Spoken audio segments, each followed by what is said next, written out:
Okay, great. Well, welcome everybody. Um, we're here to talk about intermittent fasting. For you who don't know me, I'm Reyna Franco. I'm a registered dietitian, and my services are available to anybody who works out of the New York office, and it's a free service. I'm going to get on to our topic today. There we go. All right. So intermittent fasting, what is that? It's fasting, and there are different types of fasting. I'm going to just cover what a fast is and why people do fast. Um, some people will do it because of religious reasons. We have Ramadan, Yom Kippur, there's Daniel, there's Lent. There's so many different, almost every religion has a fast day, fast week, and variety of ways of doing that fast. Some people do it for weight loss, and we're going to be talking about intermittent fasting for weight loss.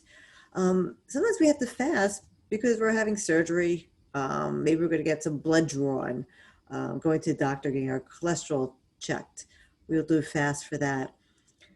Sometimes some medications require us to fast for a period of time. And then there's some people who fast for political reasons. There might be a hunger strike. But we're here to talk about intermittent fasting for weight loss. So fasting has been around for many, many years, uh, and has been used for medical purposes since the 5th century. Hippocrates actually recommended it for illness. Then they started doing studies on fasting of both humans and animals. And they started doing these studies in the 19th century. But, the studies were mixed. The benefits were not very clear as to if it helped or not. But as time has gone by, more and more studies have come out about potential benefits of fasting.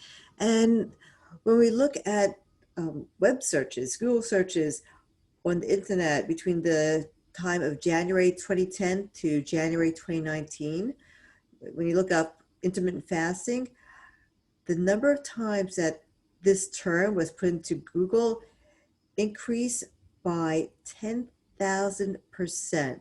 So it's obvious a lot of people are just interested in intermittent fasting. So there are different types of intermittent fasting, a variety of types. There's probably even more than what I have listed here. So one type is the 12-hour fast, where you fast for obviously 12 hours. So an example would be I would stop eating at 7 p.m. and then I would start eating at 7 a.m. A very common one is the 6 to 8 hour fast. And that is when we will eat 8 hours during the day, but fast for 16 hours.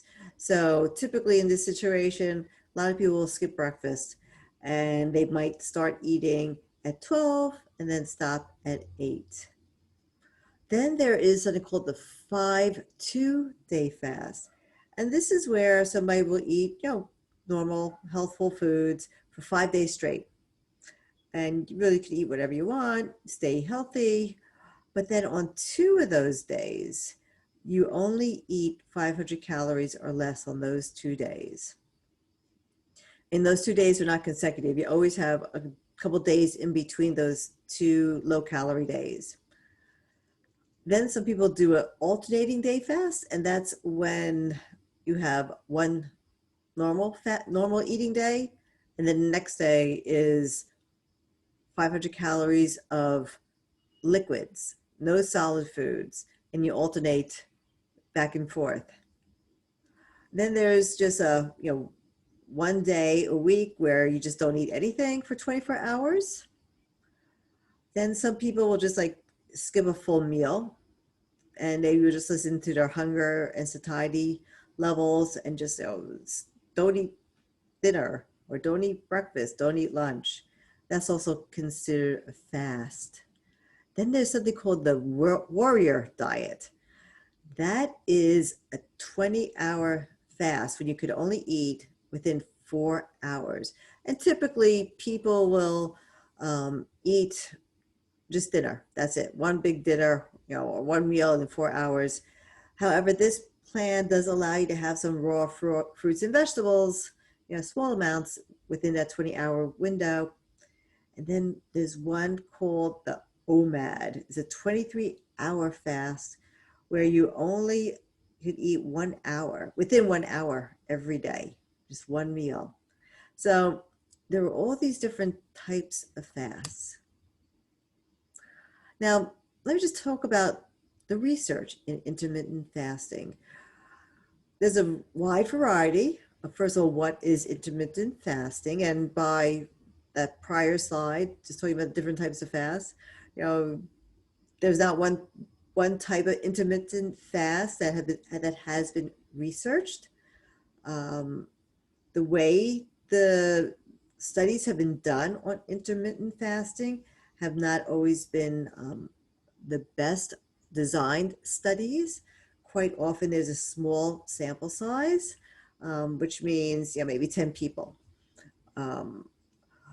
Quite often it's done on animals, particularly rodents, and often it's for a short period of time. So based on that, it's really hard to say, whether or not intermittent fasting, if it's based on a rat, or only 5 to 10 people in the study, or just done for a couple of months, whether in a long-term environment for people, general people, is it worthwhile? Is it beneficial? So there are a lot of studies out there, but not necessarily very good studies. I'm just going to go over a few things that have been studied. So weight loss. There's a bunch of studies on weight loss, and at the end of the slide, you'll see a list of the different studies. What has been found is that using intermittent fasting for weight loss, the results are about the same as just, cutting back on calories. However, those who start eating earlier in the day and don't eat later at night, so that's, let's say you're doing a 16-hour fast and you have your first meal at 8 o'clock in the morning and your last one's at 4, or even 10 to 6. Those people have lost more weight than the people who who start eating at 12 p.m. and end at 8 p.m. So you're better off eating earlier in the day. And the reason for that has to deal with our circadian rhythm. So when we wake up in the morning, our body uses insulin to get the sugar from the food into our cells to be used for energy. And as the day progresses, our insulin doesn't work as well. So earlier in the day, our body's using the food for energy, and later in the day, we have more insulin floating around our bloodstream, and it's not getting the blood sugar into our cells for energy, and then it turns into fat. So if one decides to do intermittent fasting, they're best to start eating earlier and ending their eating cycle earlier in the day. There's also been studies on blood sugar, which is our blood glucose, lipids, which is our fat, and blood pressure. And for the same reason, they found that people who, stop the fast earlier, so they eat at 8 o'clock in the morning, 10 o'clock in the morning, and end their eating period at 4 or 6 o'clock at night, are able to have some benefits in their blood sugar, their lipid values, and their blood pressure. However, they also found that people who have done the DASH diet, that's the diet to help with blood pressure, that's hypertension, or the diabetes prevention program, have the same results as those who have done intermittent fasting. Then we've had some studies on focus and mood. So what has happened is quite often when somebody starts with intermittent fasting, they struggle with being hungry. They might get, they might not be able to focus that well. However, over time, they're able to acclimate to, the feelings of not eating, so they don't get as hungry and they're able to focus better. But we do have some studies that find that there's like, over time, really no positive changes in mood and focus and cognition. They also found that people who have long-term fasting behaviors, particularly people with eating disorders, um, have issues with moods. They also have issues with being perfectionists, and they also are ineffective in the way that they do their work. So again, we're not too sure about what happens over time with long term, but we do know what happens with people who have eating disorders, that long-term fasting has particular cognitive issues. We've had studies on hunger cues. So again, initially, people will will struggle when they start with their intermittent fasting, but over time, they will acclimate to those feelings of hunger. And they do find that there is improved satiety for those who ate earlier in the day. So again, getting back to, if you're going to do intermittent fasting, you're better off starting earlier in the day, starting your food earlier in the day and ending food early in the evening instead of starting your food later and ending later in the evening. And that also goes for energy expenditure. So we're talking about metabolism. So again, the studies have shown that you're going to have greater energy expenditure if you eat earlier in the day. And here, starting at 8 o'clock and ending at 2, or 8 o'clock and ending at 4, versus, 12 o'clock ending at 8, or 2 ending at 8. So again, what happens is your body, again, does a lot better because of our circadian rhythm, starting our food earlier in the day. There was a study that showed there was no changing resting energy expenditure. So the resting energy expenditure is how much energy you burn just doing nothing, just sitting. There was a Ramadan study that found that our resting metabolic rate was the same, but there was a significant downward trend at the end of Ramadan. So it showed that for those who are fasting for a long period of time, the resting metabolic rate actually goes down. So that means that if you're eating the same amount of calories for that period of time, you might actually gain weight at the end of that period. And in general, whenever we restrict our calories, we reduce our resting energy expenditure and also our fat-free mass. So what that means there is that we might get smaller, our size, we might lose weight, but our metabolism goes down as well. So really need to be mindful of that when you're losing weight, you need to make sure that you start exercising, building muscle mass, so you maintain your metabolism. So here's the general pros and cons of fasting, intermittent fasting. So there is a potential for weight loss, and you might have a potential for improved insulin sensitivity. You might improve your cholesterol, you might improve your blood pressure.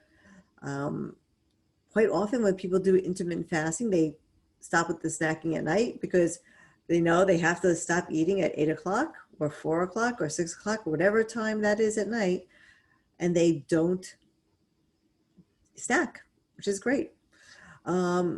If you're eating earlier, start your fast earlier in the day, you're going to improve your circadian rhythm, which also helps your gut microbiome. And for some people, it actually gives structure to their meals. And we find that when people add structure to their meal intake, they're able to lose weight.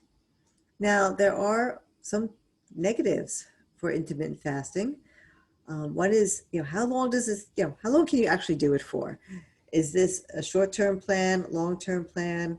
What happens when you go out to eat with people? Uh, it's quite possible that someone might end up overeating. And I've seen that where they start with intermittent fasting and they are just eating too much food. They're gouging, they're gorging over, that 8 hour period. Some people get tired, their focus is lagging, they get dizzy during the fast period. That's not good. You have a potential that you might reduce your nutrients in certain foods. You might be skipping some foods, which also will impact the nutrients you're consuming. There are some diseases that you really do need to eat. So if you have a medical issue, intermittent fasting might not be appropriate for you. Um, some people do intermittent fasting as an excuse not to eat. So we have to be concerned about eating disorders. And also, another issue about intermittent fasting is that it doesn't take into account, your feelings of hunger and satiety. And when we talk about long-term eating, that is really important to recognize how hungry we are. Eat when we're hungry, stop when we're full. And overall, the studies are not 100% that intermittent fasting, will help you achieve what your goals are. Um, my suggestion is you could give it a try and see how you feel about intermittent fasting. Um, you could talk to me. We could talk about the different methods, how you want to go about doing it. It may be helpful. I mean, a lot of people I know, I hear from them, oh, my friend tried intermittent fasting and they lost weight. The question is, well, after they stopped intermittent fasting, or did they gain it back? How long can you do it? Is it sustainable? Um, some people, like I said, will actually gain weight doing intermittent fasting. So it's very personalized. For some people it works, for others it does not. Actually, a study just came out just 2 days ago. I wasn't even able to put it into this presentation. But it showed that people who are overweight and obese who tried intermittent fasting had difficulty losing weight. So, but as I mentioned, that's just one study. Doesn't mean you cannot lose weight, but it just did not have positive impact on weight loss. So the next few slides are just the references for this presentation. You'll see a variety of different studies that have been referenced. And I'd like to know if there are any questions. This is a good time to bring them up.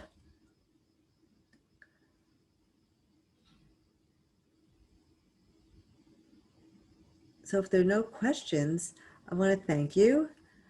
And if you want to talk to me in greater detail about intermittent fasting, please shoot me an email at reyna.franco@ogilvy.com. Thank you, Reyna. It You're seems welcome. I was the only one on the presentation. You're very welcome. It's enlightening, I mean, like you say, I fast during Ramadan, which is Yes. like sometimes trying to observe the whole month. And indeed, I mean, as it is, you do lose, but then whether it's healthy in the end, you do feel that, it takes its toll on your system. Absolutely. If you do it, maybe like space it out, perhaps it might not be, because I know in Islam, it's like some people fast on Mondays and Thursdays. If you do it that way, it may not affect you where you're so drained when at the end of the month you just have so little energy kind of thing. But overall, I mean, for us, it's a spiritual thing. So you try your best to do what is needed. Like you guys would have, it's what, Yom Kippur or Correct. Rosh Hashanah, that you do that. Yeah. So, all in all is just bearing in mind that, what works for your body may not work for somebody else kind of thing. Yeah. But Oh, one quick question. I Sure. know at the end of the program they had like the award for it. But I know you had to participate in all three, like the gym as well as the other two, as well as this the